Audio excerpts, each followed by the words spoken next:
And now to reflect on this, we're now joined by Dan Hatto. He is from the MK Liberation War Veterans. He is the interim president, and he joins us now via our video link.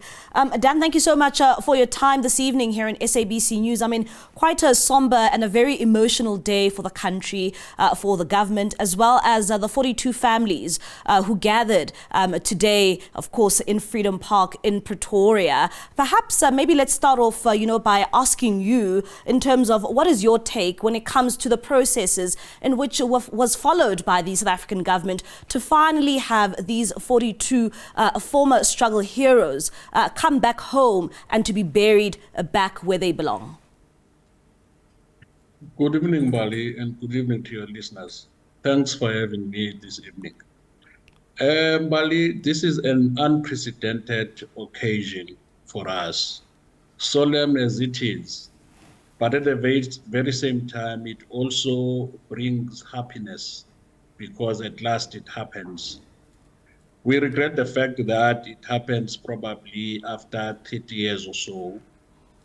But recently, we have seen the government of South Africa trying all that it could after the announcement by the president that the remains of our heroes and heroines should be brought back to South Africa so that they should be given a dignified send-off, a dignified burial to be closer to their families. We should also appreciate the fact that this was a joint effort. The South African government could not do this alone. As it has been mentioned that this first cohort is coming from Zambia and Zimbabwe. The South African government had to engage with both these governments. And as we all know, each and every sovereign state has got its own laws. Yeah. So those needed to be negotiated. And this is exactly what the government has done. But all we want to say today is that we're happy that at last this is happening. Most families will sort of get closure. Our heroes will come and rest where they belong. And I like the fact that you touch on, the issue around this being so long. I mean, that has been much of the criticism also coming out from today. And as much as many celebrate, what has taken place in our country, there's also the criticism of why did it take 30 years to finally bring back these struggle heroes, who paid the ultimate price, in fighting for the country's liberation. It's true, Mbali, that it has taken so long. Some of us have been in the forefront of this event taking place. In some instances, I must say that there have been different rules. There have been some other comrades or some other people who would say that probably, why is it necessary? Why don't you let these comrades rest where they are? But at the very same time, we had to be led by the families themselves in terms of what would suit them, what will bring closure to them, what will be of comfort to them. We are also at some point very critical of the fact that our heroes and heroines have been left behind. I remember at some point there was quite a lot of criticism from ourselves when the government dispatched a plane to go and fetch some people who died in a tragic accident that happened in Nigeria. And, out of really, I must say, out of anger, to say that why would the government prioritize others and do not prioritize those who gave the ultimate price for this? But we want to say, as Umkhonto weSizwe Liberation War Veterans, we commend the South African government because it would never been late for an event of this nature to take place, to bring back people who took a conscious decision that they will go out and fight for this country, even when they could not enjoy the fruits of their labor. Here they are today. Yeah. Here are their families today trying to find closure in what happened at Freedom Park today. We might have seen in the early hours of this morning to show the diversity of South Africans when rituals were done at Isevivane, at the Freedom Park. So this shows as to how serious we take this occasion for the comrades to come back.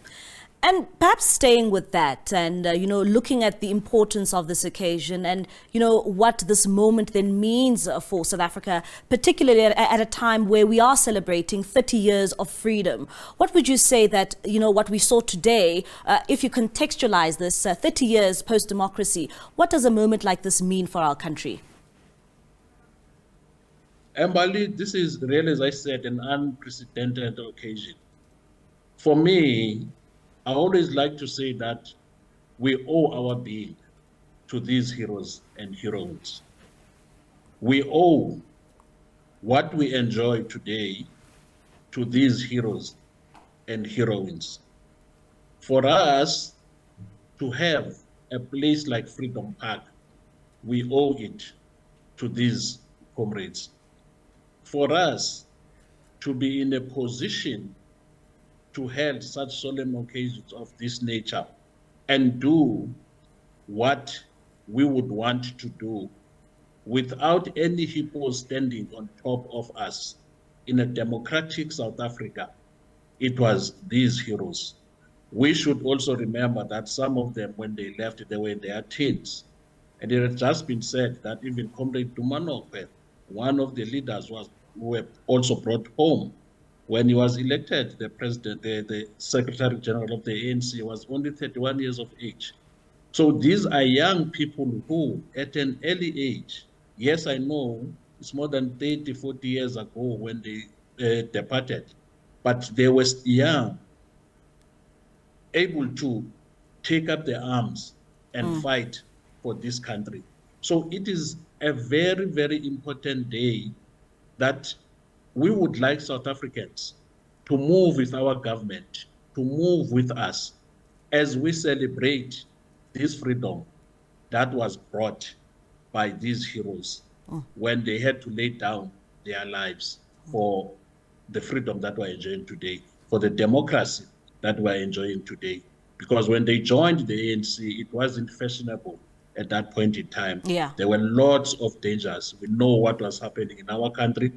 At that point, even the United Nations said apartheid is a crime against humanity.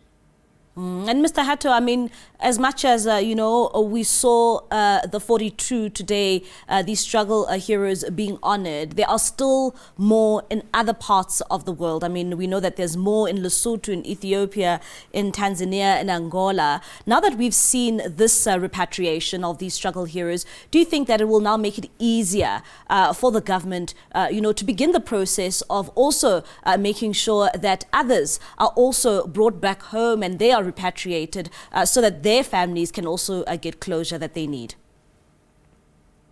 Yes, Mali, that's correct. I think for me, I would say that this is a learning curve. This first cohort of comrades to be brought back home will keep the momentum as far as I'm concerned. I've said when I was in Zambia to collect the comrades that this event is an event that is priceless. Nobody can put a price on this. We have just started with these two other countries. As we have correctly pointed out, we have got comrades almost all over the world. As you've mentioned, Lesotho, Botswana, Swaziland, even up to countries like Russia, like Yugoslavia, because these are the countries that Umkhonto we was being trained in. We do have comrades who passed on, but this is a starting point. We're starting within the region itself. And it is our hope that we're going to continue with it until all the remains of our comrades are brought back home. There is no way that we cannot complete this process. It has to be completed because they deserve the honor. They deserve the dignity because they paid the ultimate price. Mr. Hatto, thank you so much for your time and for your contribution tonight. That is Dan Hatto. He is the interim president for the MK Liberation War Veterans.